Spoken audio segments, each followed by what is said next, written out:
هجرته عثمان بن عفان رضي الله تعالى عنه هجرته رضي الله عنه إلى الحبشة وذكر أنه أول من هاجر بأهله إلى الله بعد لوط عليه الصلاة والسلام. أخرج البيهقي عن قتادة رضي الله تعالى عنه قال أول من هاجر إلى الله تعالى بأهله عثمان بن عفان. سمعت نضر بن أنس يقول سمعت أبا حمزة يعني أنس بن مالك رضي الله عنه يقول خرج عثمان بن عفان ومعه امرأته رقية رضي الله عنها بنت رسول الله صلى الله عليه وسلم إلى أرض الحبشة فأبطل على رسول الله صلى الله عليه وسلم خبرهما. فقدمت امرأة من قريش فقالت يا محمد قد رأيت ختنك ومعه امرأته. قال على أي حال رأيتهما؟ قالت رأيته قد حمل امرأته على حمار من هذه الدبابات وهو يسوقها. فقال رسول الله صلى الله عليه وسلم صحبهما الله إن عثمان أول من هاجر بأهله بعد لوط عليه السلام كذا في البداية. وعلى نسب بمعنى في حديثه واحتبس على النبي صلى الله عليه وسلم خبرهم فكان يخرج ويتوقف عنهم الخبر. فجاءت امرأة فأخبرته قال ليس به هجرة علي بن أبي طالب رضي الله عنه. وخرج ابن سعد عن علي رضي الله عنه قال لما خرج رسول الله صلى الله عليه وسلم إلى المدينة في الهجرة أمرني أن أقيم بعد وأودي وداعي كانت عنده للناس فلذا كان يسمى الأمين. فأقمت ثلاثا فكنت أظهر ما تغيبت يوما واحدا ثم خرجت فجعلت أتبع طريق رسول الله صلى الله عليه وسلم حتى قدمت بني عمرو بن عوف ورسول الله صلى الله عليه وسلم مقيم فنزلت على كلثوم بن الهند وهنالك منزل رسول الله صلى الله عليه وسلم.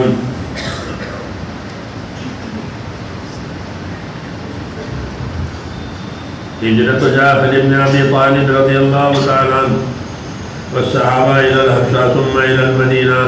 أخرج أحمد والطبراني ورجال الصحيح عن محمد بن حاتم قال رسول الله صلى الله عليه وسلم إني رأيت أرضا ذات نخل فاخرجوا. قال فخرج حاتم وجعفر رضي الله عنه في البحر. قال فولدت أنا في تلك السفينة كذا في مجمع الزوائد. وفي رواية عن عمير بن إسحاق قال جعفر رضي الله عنه يا رسول الله إذن لي أن آتي أرضا أعبد الله فيها لا أخاف أحدا. قال فأذن لي فيها. فأتى النجاشي فذكر حديث بطوله كما سيأتي.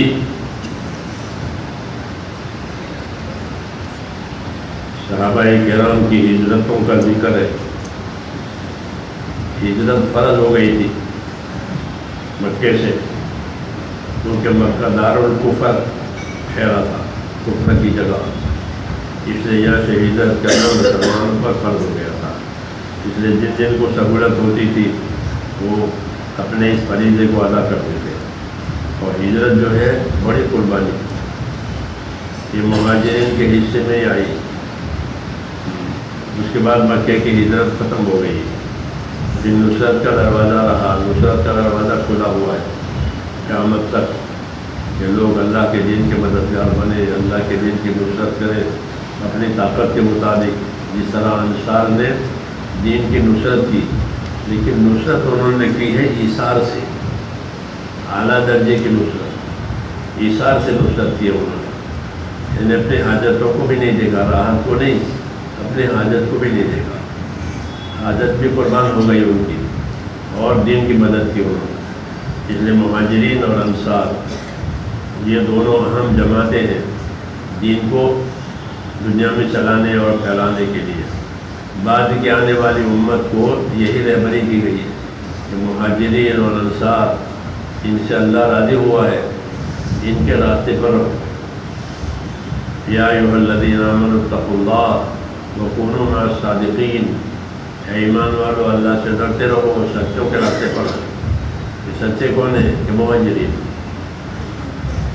یہ سچے ہیں, یہ وفادار ہیں اللہ کے دین کے. اور دوسرے نمبر میں انصار مدینہ ہیں جنہوں نے نصرت کی ذمہ داری لی آخر تک.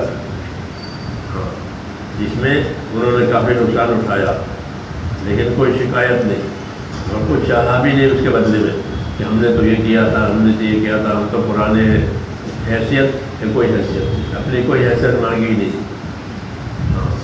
حضور صلی اللہ علیہ وسلم نے بھی کہا کہ اپنی کوئی حیثیت مت مانگو کہ ہم نصرت والے ہیں، ہم پرانے ہیں۔ لوگ آئندہ تم ایسا دیکھو گے، انصار سے فرمایا ہم لوگ تمہارا خیال نہیں رکھیں گے۔ اب تو تم لوگوں کا خیال رکھتے ہو کہ لوگوں کی ضرورت، لوگوں کی راحت، اس لیے اپنی جان مال سب لگا دی۔ آئندہ ایسا دور آئے گا کہ لوگ تمہارا خیال نہیں رکھیں گے، اپنی بناویں گے، تمہاری فکر نہیں کریں گے۔ تو تم شکایت مت کرنا، تمہیں کوئی شکایت نہیں ہونی چاہیے، بلکہ تمہیں صبر کرنا۔ تمہارا بدلہ اللہ تعالیٰ سے ہم حوض کوثر پر دلائیں گے، تم لوگوں سے کچھ مت کرنا۔ یہ ساری دنیا کے پرانوں کو یہ سبق ہے کہ وہی نہیں کہ ہم تو پرانے ہیں اور ہماری کوئی حیثیت نہیں، کہ تم اپنی حیثیت یہاں مانگو گے تو وہاں کیا ملے گا؟ کوئی اپنی حیثیت نہ مانگے، بلکہ اپنی قربانی پر اللہ سے امید رکھے کہ اس پر اللہ تعالیٰ دین پھیلائے گا، اور دین پر جتنا ملے گا وہ ہمیں اللہ تعالیٰ ہمیں دے گا۔ تو انصار کو یہ فرمایا کہ تم صبر کرنا۔ مال آیا تو آپ نے دوسرے لوگوں کو دیا، نئے نئے مسلمانوں کو، ان کو نہیں دیا، اور یہ سمجھایا کہ میں نے ان کو مال دیا ہے، یہ نئے ہیں تاکہ یہ جمیں دین پر، اس لیے ان کو جمنے کے لیے مال دیا ہے۔ تمہارے اوپر اطمینان ہے تو اتنے رہو، اور تمہارا بدلہ اللہ تعالیٰ تمہیں دے گا حوض کوثر پر۔ یہ انصار کی تربیت کی ہے۔ مہاجرین تو سب چھوڑ چھاڑ کے گئے تھے، جی ہاں، مہاجرین نے ہجرت کی تو سب غریب ہو گئے، ان کے مالدار بھی غریب ہو گئے ہجرت کی وجہ سے۔ جو تھا وہ چھوٹ گیا، وہ چلے گئے۔ یہاں جو چھوڑ کے گئے تھے وہ مشرکوں نے سب بیچ دیا، قبضہ کر لیا، یہ غریب ہو گئے۔ فقراء مہاجرین کو کہتے ہیں، ان کی بڑی قربانی ہے۔ ان پر اللہ تعالیٰ نے دین کو زندہ کیا ہے، اور یہ حضور صلی اللہ علیہ وسلم کی جماعت کہلائی۔ مہاجرین اور انصار دائیں بائیں یہی رہتے تھے۔ ان کی ہجرتوں کا ذکر ہے۔ آج ذکر ہے عثمان بن عفان رضی اللہ عنہ کی ہجرت کا، تیسرے خلیفہ ہیں قریش کے، مالدار لوگوں میں سے، لیکن ان کو بھی ہجرت کرنی پڑی، ان کو بھی تنگ کر دیا۔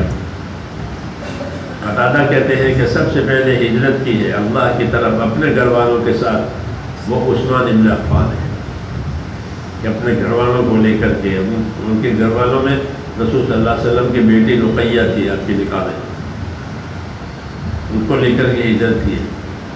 نضر بن انس انس بن مالک کے بیٹے ہیں، وہ کہتے ہیں کہ انس رضی اللہ عنہ یہ کہتے تھے کہ عثمان رضی اللہ تعالیٰ عنہ اپنی بیوی کے ساتھ رقیہ بنت محمد صلی اللہ علیہ وسلم ان کو لے کر کے حبشہ کی ہجرت کو روانہ ہوئے۔ جب وہ وہاں پہنچ گئے تو حضور کے پاس ان کی خیر خبر آ نہیں رہی ہے۔ حبشہ جانے کے بعد بہت دیر ہو گئی، کوئی خیر خبر نہ بیٹی کی آ رہی ہے نہ داماد کی آ رہی ہے۔ پھر ایک عورت قریش کی حبشے سے بات آئی، وہ کہنے لگی، آپ اے محمد، میں نے آپ کے داماد کو دیکھا تھا، آپ کی بیٹی اور اس کی بیوی کو بھی دیکھا تھا۔ فرمایا کس حال میں دیکھا؟ کہ میں نے ان کو دیکھا تھا کہ وہ اپنی بیوی کو ایک سواری پر سوار کر کے لے کر کے جا رہے تھے، کمزوری کے ساتھ۔ اس حال میں نے ان کو دیکھا تھا، اور وہ پیچھے سے وہ سواری کو ہانک رہے تھے، بیوی کو سواری پر بٹھایا تھا۔ رسول اللہ صلی اللہ علیہ وسلم نے دعا دی کہ اللہ ان کو ساتھ دے۔ پھر آپ نے فرمایا کہ عثمان پہلا آدمی ہے کہ جنہوں نے اپنی بیوی کے ساتھ ہجرت کی ہے لوط علیہ السلام کے بعد۔ لوط علیہ السلام نے اپنا وطن چھوڑا تھا، ابراہیم علیہ السلام کے زمانے میں تھے لوگ، انہوں نے اپنا وطن چھوڑا تھا۔ کہ ان کے بعد یہ ہے عثمان کہ جو اپنے گھر والوں کے ساتھ اللہ کے لیے ہجرت کر رہے ہیں۔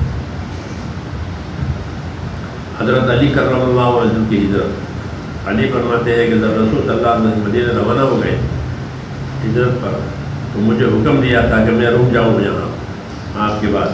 کیوں کہ لوگوں کی امانتیں آپ کے پاس تھیں، لوگ اپنی قیمتی چیزیں امانت کے طور پر آپ کے پاس رکھ جاتے تھے، اس لیے آپ کو وہ لوگ الامین کہتے تھے، محمد الامین، محمد امانت دار۔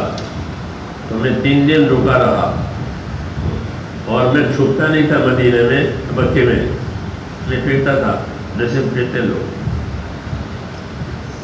اور وہ امانتیں وہ ادا کر دی۔ پھر میں نکلا، حضور صلی اللہ علیہ وسلم کس راستے سے آپ نے سفر کیا ہے اس راستے کی تلاش کرتے ہوئے پہنچا، تو میں بھی ٹھیک اس جگہ پر پہنچا جس میں رسول صلی اللہ علیہ وسلم پہنچے تھے، یعنی قبیلہ بنی عمرو بن عوف پہلے گزرا ہے کہ رسول صلی اللہ علیہ وسلم ہجرت کر کے وہاں چند راتیں ٹھہرے تھے، تو فضالی بھی وہیں پہنچ گئے، اور کلثوم بن حضم شریف آدمی تھے وہاں کے، مدینہ منورہ کے، ان کے ہاں میرا قیام رہا۔